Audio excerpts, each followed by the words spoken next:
Welcome to the epilogue of the Dissidia crossover.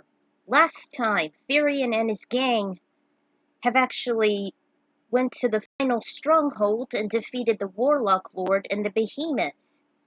Everyone tried their best, but Firion was able to do it right as he assembled the Staff of Ages, and with the silver orb and the rod and the staff all combined into one, he actually did his EX burst, and the staff was in the center of it. And with that, along with the assembled staff, the behemoth went down and dragged the Warlock Lord with it. But he had one last nasty surprise as it made the castle collapse upon his demise. So everyone teleported out. Terra, Cecil, Prish. They gathered everybody, especially Yuna and all that.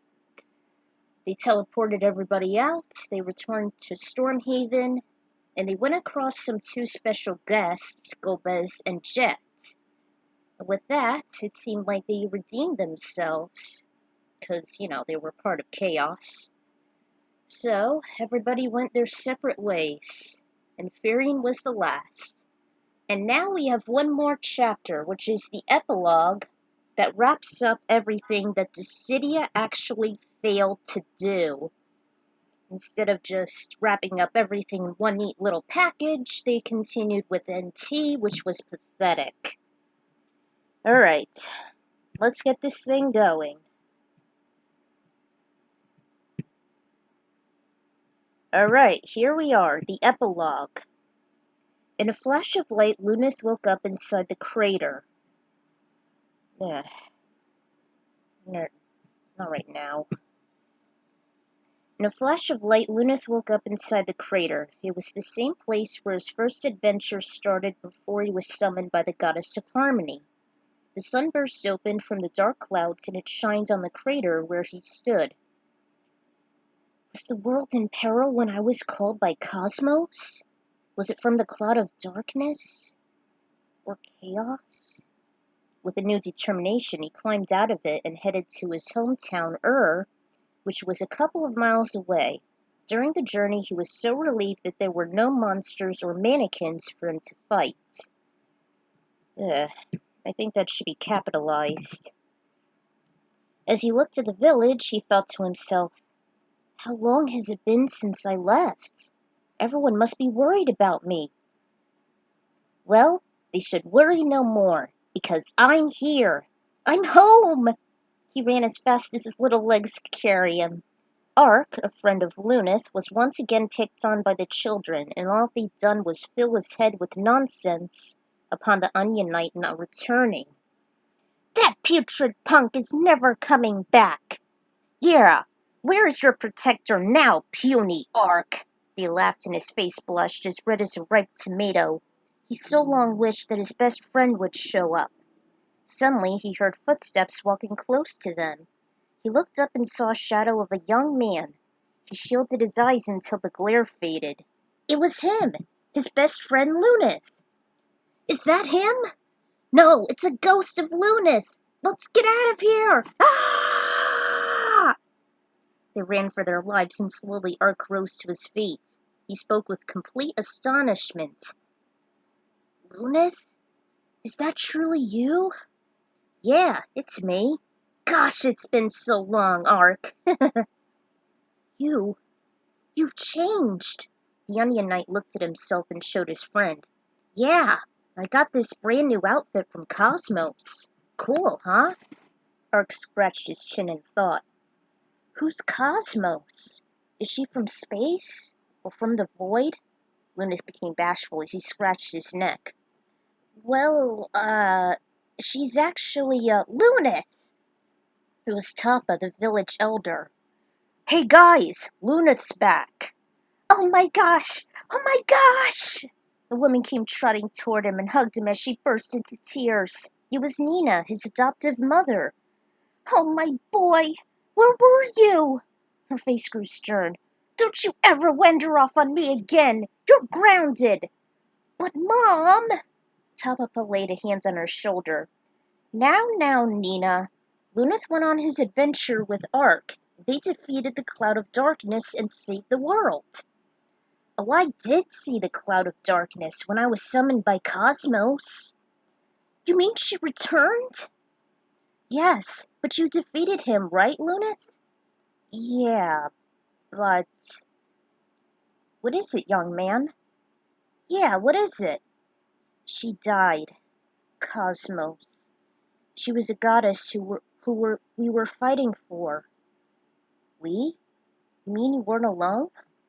No, because he had us. Ingus waved to them, and Raphia chased after them.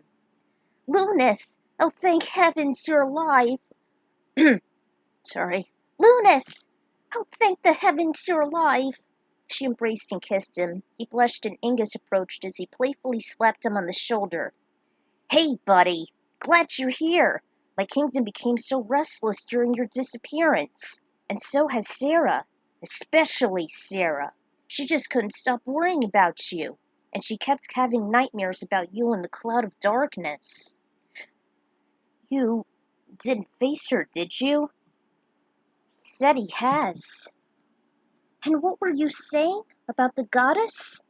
Oh, yeah. Before she died, she taught me a valuable lesson. That I shouldn't always follow my head, even if it means to run. Instead, I should follow my heart, and use my bravery and courage to protect others. Including Tara. Who's Tara? She's just a friend I used to know. Why don't we talk about her during dinner? Ingus, Raphia, you're welcome to attend. Sure, tell us, Luneth. And about that goddess, I bet she was beautiful. While supper was ready, everyone ate and they listened to Luneth's tales all through the night. It was nighttime at the Blue Planet, and Cecil and Keen emerged next to a chocobo forest. They looked around and saw a castle up ahead.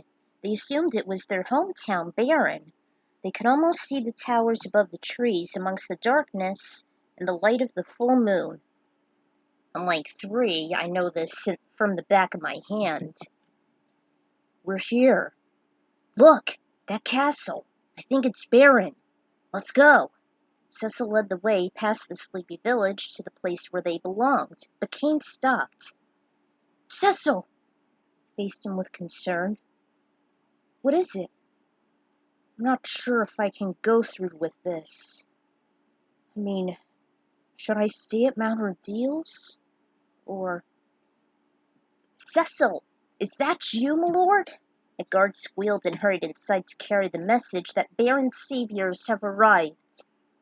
We're here, but where's brother? Was he brought to the Blue Planet too, or to the moon? The doors opened slowly, revealing a few torches and 3 bodies. They ran to them and welcomed them home. It was Prince Theodore, Queen Rosa, and Sid. She almost burst into tears when she saw her beloved. Father, you're home, and you brought Kane, Theodore exclaimed. Kane was in his Holy Dragoon wardrobe by the time he returned. Wow, you guys are finally here. We've been worried sick. Cecil, I missed you. Hey, where's Golbez? There remains to be seen. We should discuss this tomorrow. We should discuss this tomorrow. There'll be a reunion party for all of you. I'll make the arrangements, the fleet master stated and walked in the castle with the dragoon. Rosa parted and looked into Cecil's sapphire eyes. Don't ever leave me again. I promise. She laid a hand on her son's shoulder and he spoke. It's good to have you back, Father. Thank you, my son. He left the king looking up at the moon. Thank goodness there was no eclipse. Then he saw a yellow speck of light soaring away from it. He realized it was the lunar whale. Brother, wherever you are, I hope we'll meet again someday. After he no longer saw the dot, he slowly walked back into the castle where he lived and reigned in for 17 years, and in many years to come. There was some ruffling in the tree leaves, and suddenly Bart's fell out of it, but it wasn't just an ordinary tree. It was the same massive tree where Exdeath was born. he realized he was back in his homeworld, at the Forest of Moor, which he at first thought it was consumed by the void. He looked at his hands. "I'm back!" Then he saw a shadow of a humongous creature fly over him. Startled, he looked around and took out his mimic Masamunes, thinking it was a monster. "Can't I just get some rest for a little while?" he thought out loud. Landed in front of him and he noticed it was a wind drake. It roared and a girl was riding it. She smiled and Bart's beams with open arms. "Lena!" She slid off and embraced him. "Oh, Bart! I was so worried.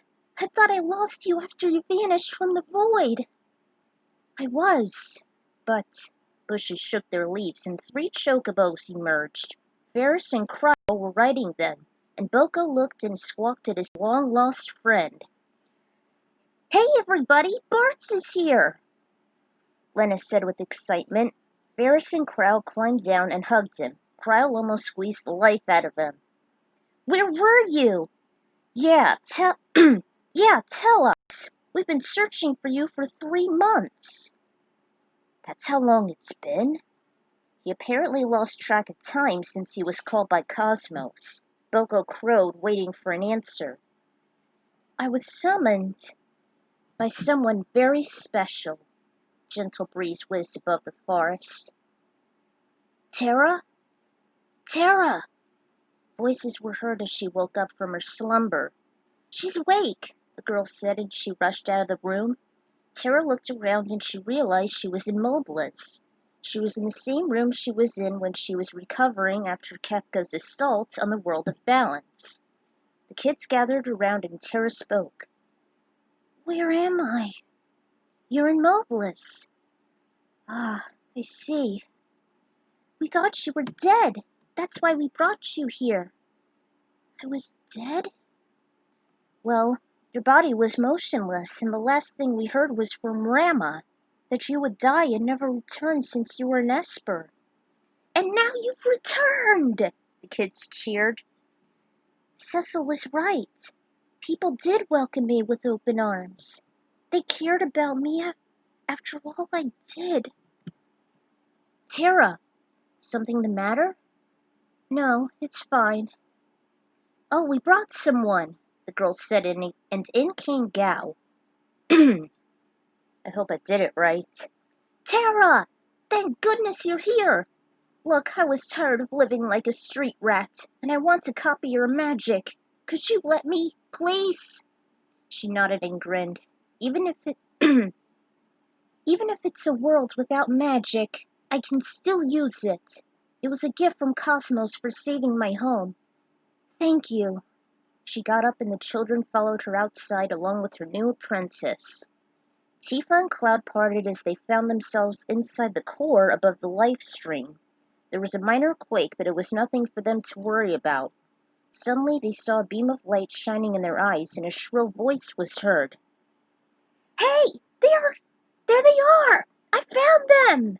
The girl holding the flashlight was Marlene. "Look, it's Cloud and Tifa! I found them!" Denzel was right behind her, peeking through the clearing. He waved and all of their friends and their children were there, cheering for them. The 2 kids ran and embraced them. Red the 13th, with Kate on his back, walked up to the group. "At last, we found you," the wolf-dog hybrid spoke. "Yeah, we thought you 2 were gone forever," the robotic cat added. "I knew you guys would be here. My helicopter could barely see you, and it was the last place we would look." "Don't you scare us like that again. You hear?" Barrett exclaimed as he hugged Tifa. She nodded and her eyes started to fill up with tears. "Hey, don't start crying on me." "You guys are all right!" "I told you we'd find them." "Where have you been all this time?" "Yeah, I want to know all about it." Tifa smiled and looked at all of her perplexed friends. "Let's go home, and I'll explain." The group walked away, leaving Cloud gazing at the live stream.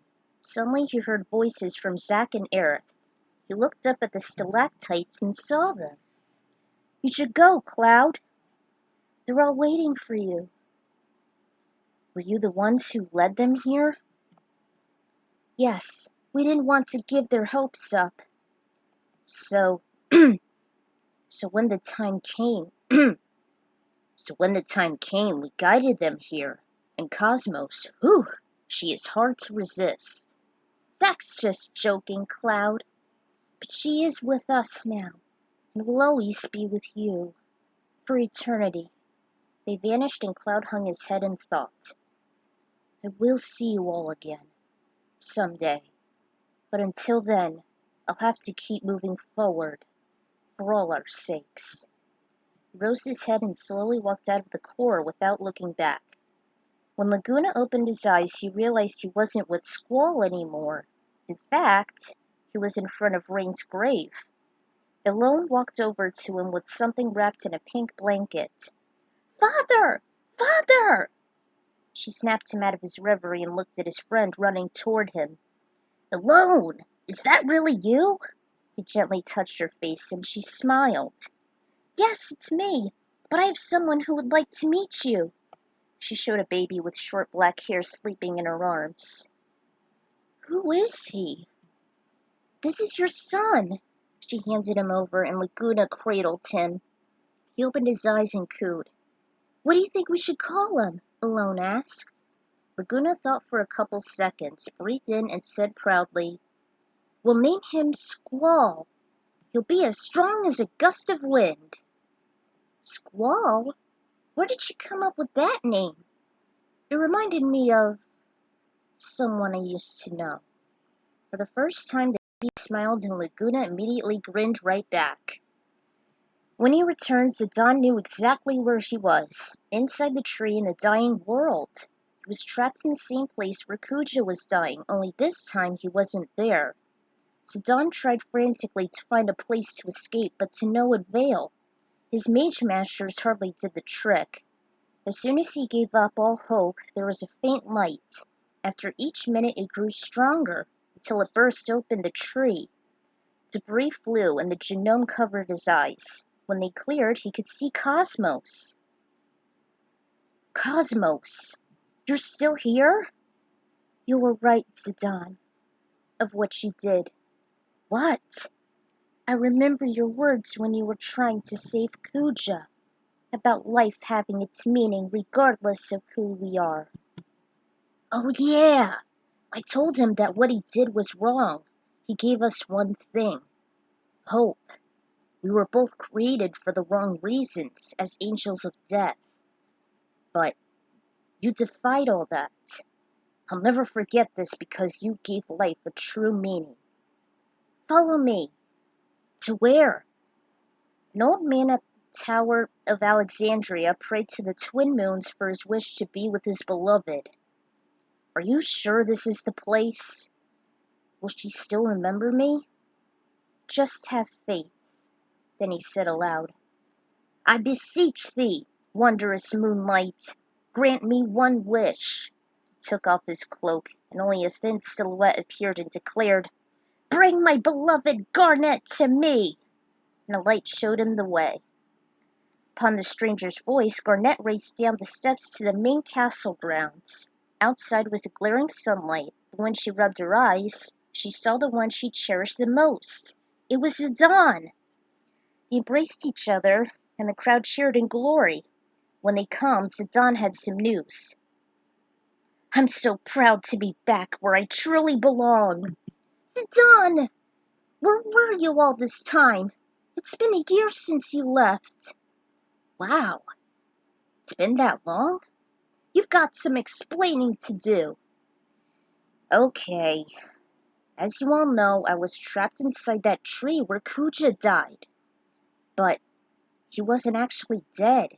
We were both summoned to an uncharted place by two gods, Harmony and Discord. It was an ongoing battle, until a kindred goddess perished and left us to fend for ourselves. I was one of those warriors. Together, with my newfound friends, we prevailed and conquered chaos. We've been reunited with our fallen companions, and we had to conquer evil in a dark castle. After that I was brought back in the tree, and that same goddess led me back to Alexandria to find you, Princess Garnet." They kissed, and it was the end to a stunning performance. Yuna woke up in her bedroom on the tropical island of Besaid. The sky and sand were glowing with pinks, oranges, and golds as the sun was setting. She was glad to be back home, but she was still sad. She realized that Titus wasn't with her, to be by her side when she slept. She was just about to break into tears until Riku came screaming, "Kaz! Kaz!" She shook her until she became wide-eyed. What is it, Riku?" she moaned as she tried to get rid of her drowsiness. "It's Titus! He's here!" She scrambled out of bed, and he ran after her. Pine was waiting for them at the coastline. They saw a young man emerge from the water. Titus took his first breath back in Spira. He looked over the ocean and saw an island with huts and people running toward him. He realized it was Besaid, the home of the Aurochs and his best friend Waka. He scampered toward them and stopped abruptly. It was Yuna! They made it back to Spira! Thank Yevon, Cosmos, for that matter. How did she revive me from the far plane? Why isn't my dad here? He grinned and waited for Yuna to be reunited in his arms. They did in a tight warm embrace, and they stayed for a solid 5 minutes. "I think we should go. They've got some things to do." "Oh, come on!" Riku whined, always being the brat that she is. She yanked her ear and dragged the Elbet away. "I have a theory." "What?"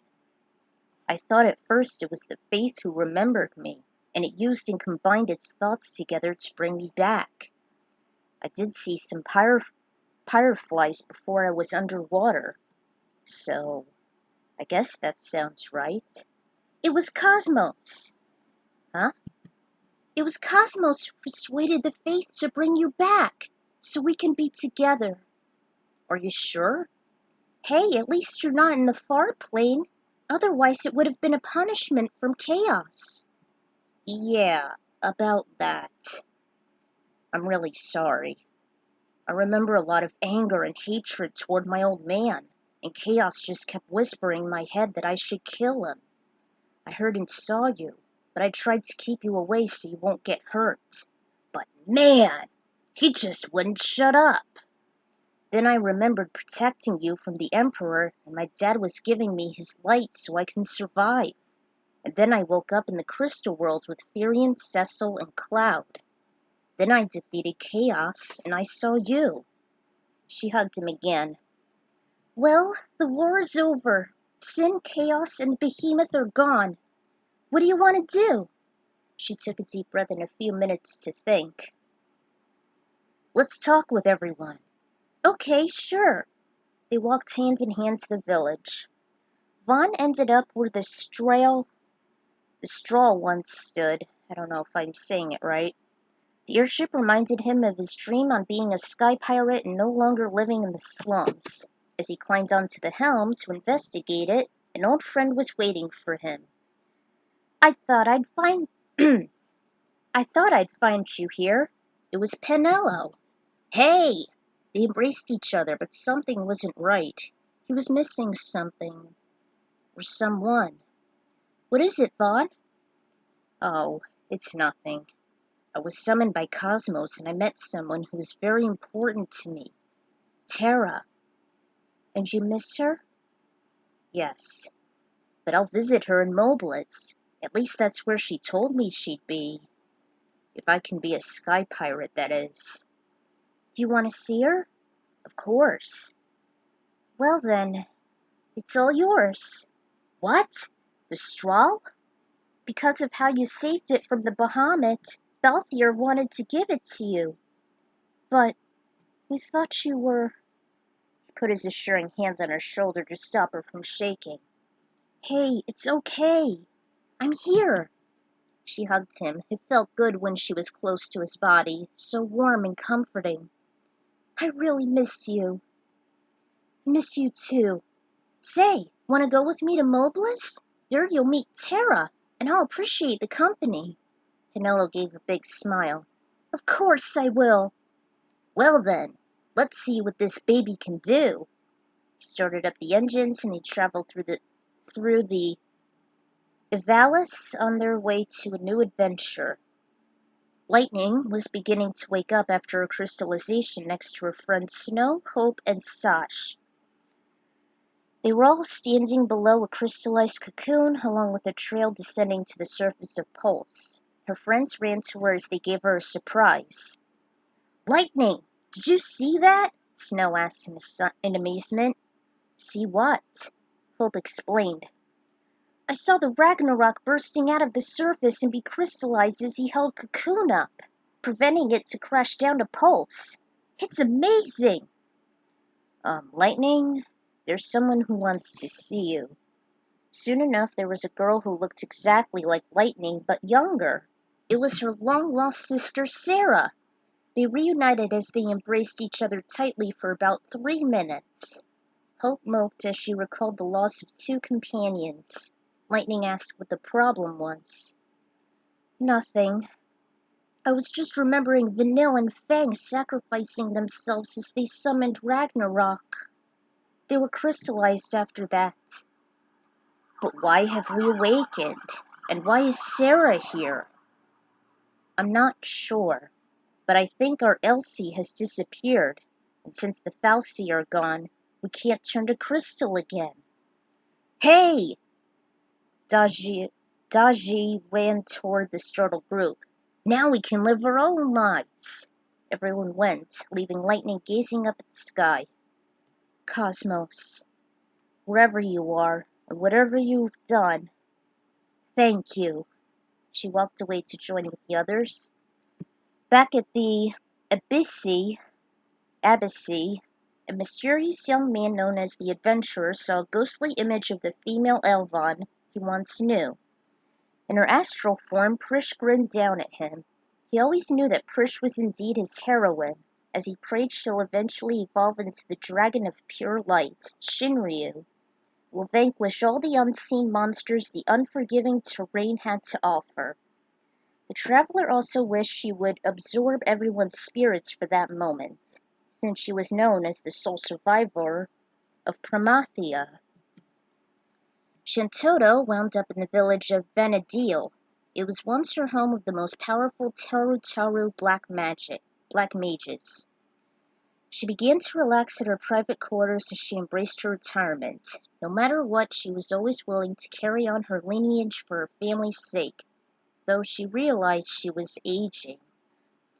She regretted leaving Cosmos impulsively out of boredom during the never-ending conflict, and she wished to find someone who would eventually carry on her teachings. Thinking there was no one, she began to age quicker. Her face became wrinkled, her body was frail, and her clothes were more ashen. She succumbed to the conditions from the effects of the biospell she casted on herself. In her coarse, shrill voice, she managed to summon the strength as she raised a glass of burgundy. Let this be a toast to my lost family, my people, and to all of the troubled people of Vanadil. Please do not plague me as a victim for your roast. The shot glass fell from her grotesque hand and shattered into a gazillion pieces. A few days ago, Firion had reached the castle of Finn, but he didn't look like himself. His silvery hair was a lot longer as it hung down from his head. It was bare since he removed the orange-black bandana. Even his cape was removed. He also had a long gray beard and mustache. Firion was resting in a bed deep inside the fortress. At the same time, Princess Hilda and her colleagues cut his hair short and tended for him. She was constantly relieved as she used to think she would never see him again since that night when he left for Salamand. He wanted to visit his biological parents' graves and hasn't returned for a few months. Little did she know that he actually befriended a family of deer. Eventually, the weapon master began to stir. He groggily looked at his new surroundings, realizing he was no longer in a distant, lush forest. No one was looking over him, and he slowly gathered all his bearings. As he marched down to the main hall, his memories came back to him. All the elaborate decorations reminded him he was at a fancy castle. He guessed it was the one either at Altair or Finn. He walked up to the throne room and noticed a startled young princess there. Firion?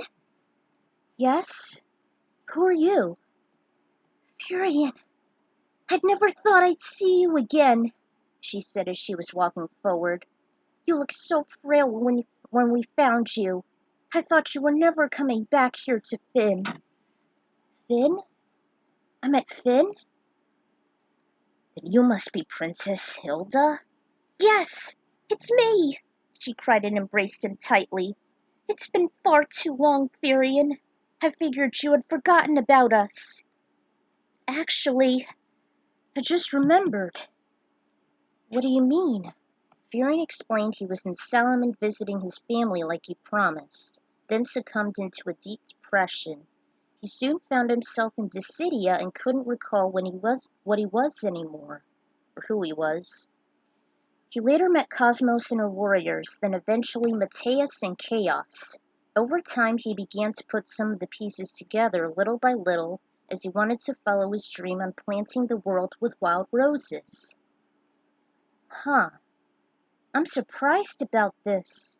It was kind of like your motivation after Maria gave you the flower itself, which he still had during the endless conflict, even now. He then recalled the fateful moment when Cosmos perished as she lost her strength while passing over a portion of it to her surviving warriors, including Firion. The remaining 10 ventured through the world of discord, defeated Chaos, and realized they were missing some friends along the way. He and his allies were devastated they perished beforehand until they reunited at Stormhaven and had a final mission in Shadowgate. They were triumphant. Firion's memories returned as he was materialized in his homeworld and finally ended up here. Needless to say, Hilda was incredibly fascinated with his experiences during his absence. She couldn't wait to tell Maria and Guy, whom have missed him immensely, thinking that he was dead. But just before she was able to walk out, someone was standing speechlessly in the doorway. It was Maria! Firion, she whispered in a raspy voice. The weapon master was just as shocked as she was. She also looked very white and skinny. She never moved a single inch, as if she just became petrified by looking at him. Instead, he reluctantly walked to her and wrapped her in all his love he can give. The ice surrounding her heart just shattered, causing her to sob into his comforting embrace. She choked on her tears. Firion, I thought you were dead. I thought we'd lost you. I know, Maria, but it's all over now. You don't have to cry for me any longer. There was only one thing that kept me going, that helped me find you again. She looked up and she saw the fresh rose that Firion took out from his side pocket. He actually retained it from a water vase, still in its vitality. It began wilting before that. You've kept it! The rose! Maria said in amazement. Oh, Firion! They knew from that moment their love has remained alive and strong throughout all of Firion's adventures. And so would his dream. They hugged each other again until a familiar face stormed in. Firion! It was their troll-like friend, Guy. The weapon expert immediately broke off and braced himself in a bear hug which barely squeezed him to death. It's nice to see you too, Guy. He lowered him to the ground, and Firion never saw a smile as genuine and huge as that. He knew from the looks of it that he missed him for a good long while, thinking he would never return. Princess Hilda brushed a tear away as she saw him reunite with his family again. Firion realized now that his true family lies with him, wherever he may roam. Soon, the sun was beginning to set. Firion was standing in an open field after several hours of catching up with his friends. They were all awed with his journeys, including those that involved Cosmos. He kept looking up at the scenery, reflecting on all of the comrades he'll miss, and how he can't thank her enough for leading him home.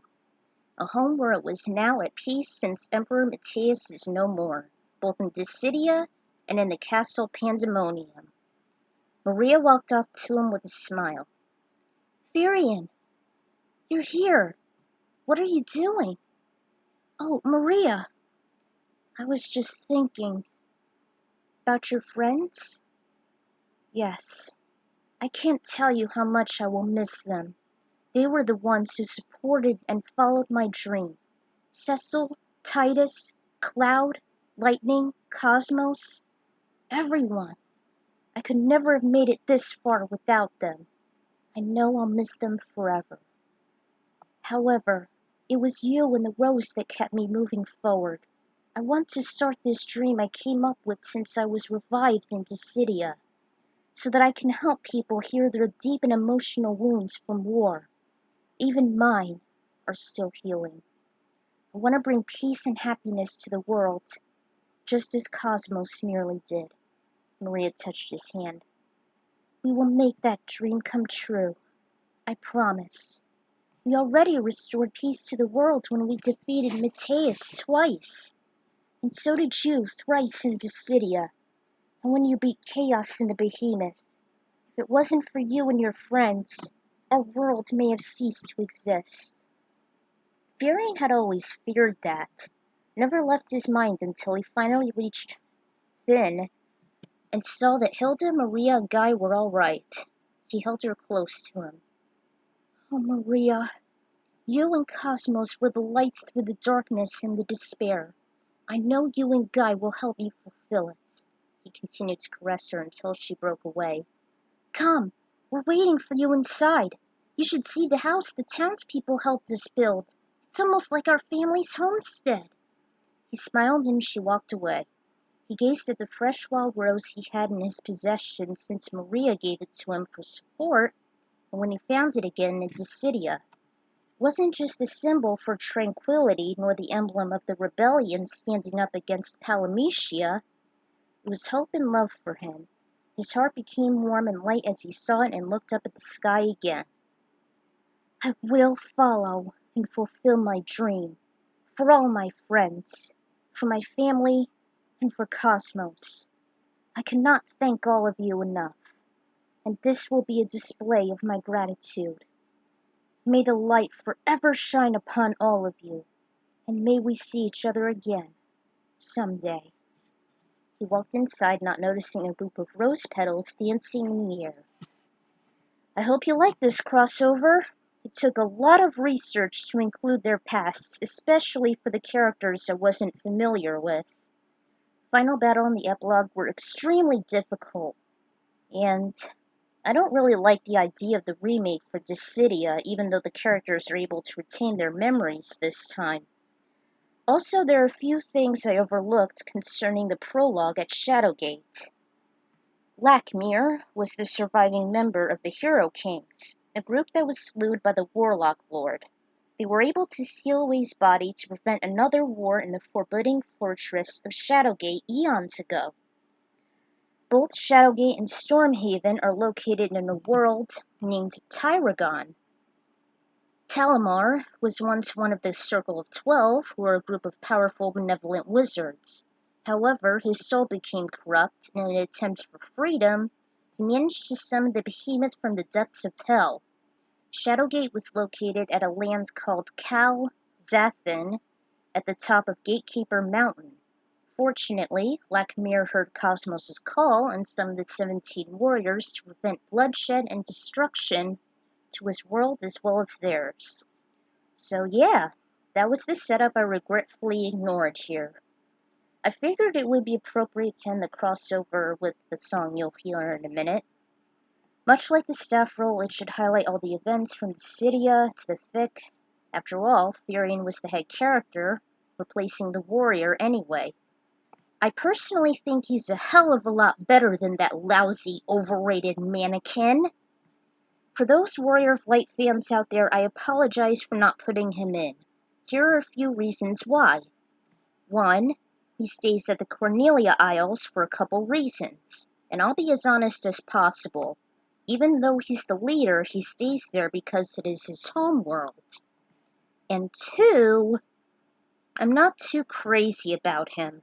He's hard to use and he is very questionable, though hateful, during Duodecim. That's just my opinion.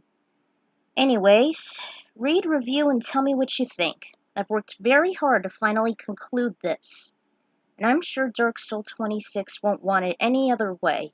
Feel free to check out the previous chapters. I'm always open. Other than that, thanks for reading. Actually, I have a confession to make. Dark Soul 26 is actually me.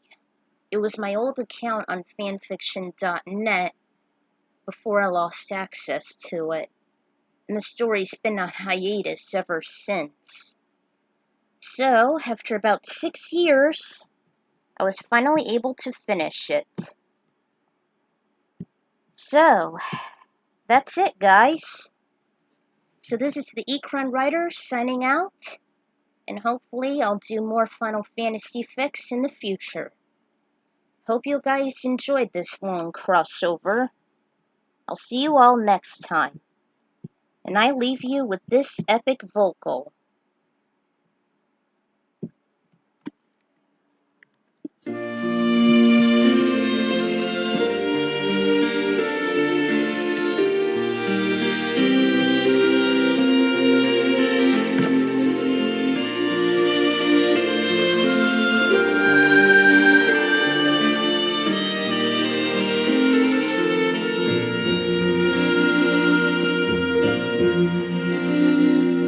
Love will grow, and nothing comes in the way. It's true.